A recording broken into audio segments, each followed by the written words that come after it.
Bueno, visto y considerando que el sábado que viene es el recuperatorio de todos los parciales y considerando además que no hay forma de que demos todo en un solo día, decidí empezar a hacer unos cuantos videos explicando, adelantando algunas cosas, cosa de que ese día no estén todos preguntando todo a la vez, porque si no se va a armar un quilombo.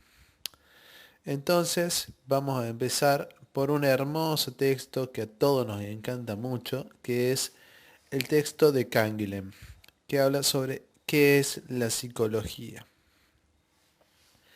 El texto de Canguilhem en realidad intenta mostrar que no hay una sola respuesta acerca de qué es la psicología, sino que hay varias. Esto empieza con una pequeña discusión que tiene con otro autor que se llama Daniel Lagache, otro franchute, otro francés. Daniel Lagache dice que se puede resumir cualquier psicología como una ciencia sobre la conducta, pero Canguilhem no acuerda tanto con esa definición.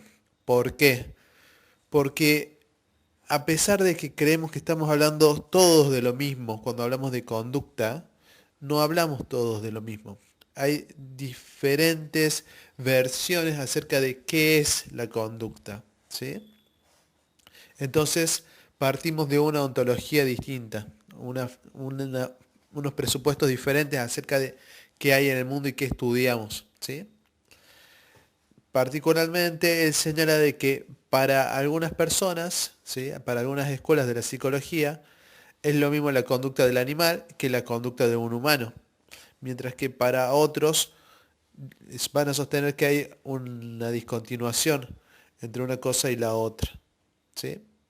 Entonces, no podemos definir toda psicología como un estudio de la conducta, porque no todos acordamos en definir qué es esa conducta, ¿de acuerdo?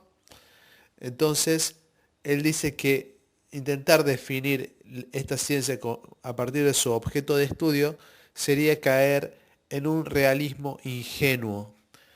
Ojo que acá él está usando la palabra realismo con un sentido diferente del que lo usa Jarré. Habla de un realismo ingenuo porque implica creer en la realidad de eso que está ahí, en la realidad del objeto. ¿De acuerdo? Es decir, creer que el objeto existe con independencia de uno, que el objeto está ahí y lo único que hace uno es ir y estudiarlo acríticamente, cuando en realidad hay mucho de construido, mucho de consensuado acerca de ese objeto de estudio. ¿Hasta acá vamos bien? La, la, la. Entonces, Canguilhem va a decir que para definir qué es la psicología, entonces vamos a necesitar hacer una historiografía, ¿sí? Una genealogía acerca de qué ha sido denominado psicología a lo largo de la historia. Entonces, él va a empezar remitiéndose a los griegos. Los griegos sostenían que la psicología era el estudio del alma, pero entendían el alma, la psique, como una parte más de la anatomía, es decir, una parte más del cuerpo. Estamos hablando entonces de la psicología como una ciencia natural. ¿Qué implica decir que es una ciencia natural? Implica decir que suponemos que que la psicología, perdón, es una parte más de la naturaleza, que está ahí y que nosotros la vamos a ir a estudiar. Pero, pero la psique ya está ahí. ¿De acuerdo? De esta manera está encarnada en una parte del cuerpo. Canguilhem dice que esta versión no solo tiene implicancia histórica, sino que también tiene una implicancia actual, porque sigue estando presente aún hoy en lo que conocemos como la neurociencia, es decir, el estudio de la psique encarnada en un órgano de nuestro cuerpo que es el cerebro. ¿De acuerdo? Después tenemos una segunda etapa que señala Canguilhem, que es la psicología como ciencia de la subjetividad. Pasan varios cientos de años hasta que se produce este cambio de perspectiva, que es lo que ocurre ya con la modernidad, ¿sí? Acá empezamos a estudiar al sujeto y su punto de vista del mundo. Eso quiere decir subjetividad, que tiene que ver con el punto de vista de esa persona, ya sea para consigo mismo, ya sea hacia afuera, pero es el punto de vista de un sujeto. En primer lugar vamos a hablar de la psicología como ciencia del sentido externo, es decir, como ciencia que estudia cómo el hombre percibe el mundo externo. Entonces, el proceso central que vamos a intentar estudiar acá es la percepción. Piensen, por ejemplo, en Gunt, que estudiaba la percepción, las leyes de la Gestalt y toda la Marincoche, ¿sí? Canguilhem señala que esta etapa surge a partir de que los físicos mecanicistas del siglo XVII hicieron un descubrimiento. Este descubrimiento es que dos personas podían ver el mismo objeto y sin embargo captar datos diferentes. Y ninguno de los dos estaba mintiendo, ¿sí? Sino que había una distorsión que se introducía en el objeto a partir de cómo era observado. Entonces, dos astrónomos que veían una misma estrella, la veía uno un poquito más a la izquierda, el otro un poquito más a la derecha, pero esto tenía que ver solamente con que la percepción nos introducía una pequeña distorsión. Entonces, acá nos encontramos con un gran descubrimiento, un gran desengaño, que es que nuestros sentidos a veces nos pueden engañar. ¿Sí? A partir de ese desengaño, a partir de ese descubrimiento, surge el interés por entender cómo aparecen esas distorsiones en cómo vemos el mundo. Entonces, como dice Canguilhem, aparece el estudio de la percepción como un intento de disculpa del espíritu, es decir, un intento por comprender por qué el espíritu, por qué nuestra mente nos engaña en la percepción, en cómo vemos el mundo. ¿Sí? Después de eso pasamos a un estudio de nosotros mismos, el estudio de el sí mismo, en donde aparece otra vez don René Descartes. René Descartes sostiene que nosotros no podemos conocer el mundo externo de manera directa, pero sí nos podemos conocer a nosotros mismos de manera directa, de una manera directa y fiable. Porque el espíritu, dice él, se capta a sí mismo de manera directa, mediante la introspección. Acá aparece un pequeño debate que Descartes sostiene con Aristóteles, porque Aristóteles decía que la introspección no era algo directo. Decía que uno no se conoce a sí mismo de forma directa, sino solo a través del reflejo que nos devuelve la naturaleza. ¿Sí? ¿Qué decía Aristóteles? Aristóteles decía que un ojo no se puede ver a sí mismo, sino que solamente puede verse en el reflejo que la naturaleza le devuelve.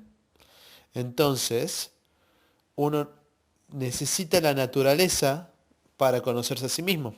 ¿Sí? El conocimiento de sí mismo es mediado por la naturaleza. Pero Descartes protesta y dice que en realidad no es el ojo el que ve cuando uno se conoce a sí mismo, sino que es el espíritu el que se capta a sí mismo de manera directa. De ahí sale esa pequeña discusión.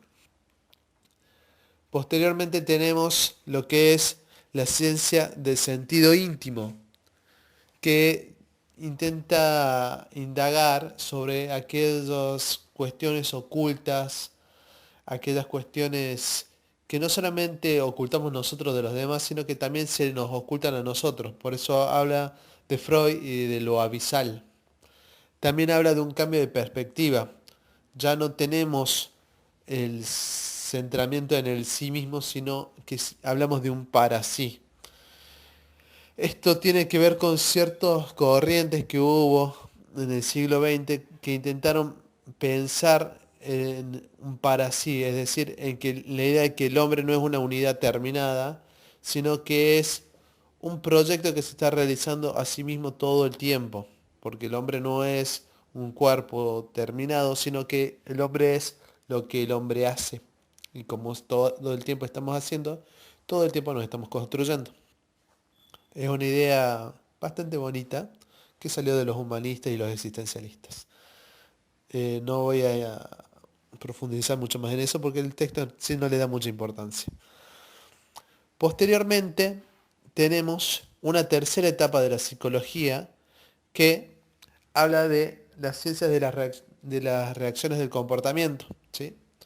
Acá Canguilhem habla de que se estudia al hombre en su potencialidad en cuanto a su productividad. ¿Sí? Acá él habla de que hay un cambio de vista no solamente en la psicología, sino en la concepción antropológica. ¿Qué quiere decir concepción antropológica? La concepción que tenemos acerca de qué es el hombre. Entonces, dice Canguilhem que pasamos de un utilitarismo a un instrumentalismo. ¿Qué quiere decir esto? Que pasamos de concebir al hombre como el centro del universo, es decir, una visión antropocéntrica, en la cual el hombre es el centro y usa todo lo que tiene a su alcance como herramienta para servirse de ello, pero siempre teniendo al hombre como en un lugar central, pasamos al instrumentalismo, que sería considerar al hombre como una herramienta más de todas las que hay. Es decir, ya no está el hombre como un centro, sino que el hombre mismo pasa a ser una herramienta más. Y es estudiado como herramienta. ¿Sí? Esta herramienta va a ser estudiado en distintas maneras para intentar indagar cuál es el lugar que le correspondería al hombre, cuál sería el lugar más conveniente para él, dónde es más conveniente tener a una persona trabajando. Lo mando a mantenimiento, lo mando a control de calidad, lo mando a relaciones públicas, ¿sí? Entonces se van a establecer distintos perfiles para intentar ocupar, digamos, esos cargos y luego se va a buscar a las personas que cumplan con esos perfiles. ¿Sí? Bastante parecido a lo que uno ve si intenta entrar a un call center para trabajar. Entonces, él dice que hay distintas versiones de qué es el hombre atravesando la historia de la psicología y que esas versiones no son inocentes, no son casuales, sino que siempre tienen un presupuesto y una intención por detrás. Entonces, el psicólogo tiene que elegir, tiene que decidir qué quiere hacer con su carrera, a quién quiere servir, si quiere servir a la humanidad o si quiere ser un esclavo del sistema. Entonces dice al último del texto, una vez que uno sale de la facultad, tiene dos caminos. Por un lado, el panteón de los grandes pensadores, los grandes emancipadores, y por el otro lado, tiene para ir al cuartel de policía y convertirse en un órgano de control. Eh, Esas cosas, hay dos cosas para rescatar del texto de Canguilhem. Una es esa, que no hay una versión ascética e inocente de qué es la psicología, sino que siempre estamos atravesados por distintas intenciones, distintos presupuestos, distintas versiones de qué es el hombre, ¿sí? Y por el otro, que no hay una sola psicología, sino que hay varios proyectos que conviven de alguna manera dentro de un proyecto que no es tan común, ¿sí? Es un campo en el cual conviven distintas disciplinas, ignorándose mutuamente. No sean pelota, no discuten, no tratan de llegar a un acuerdo, a un consenso.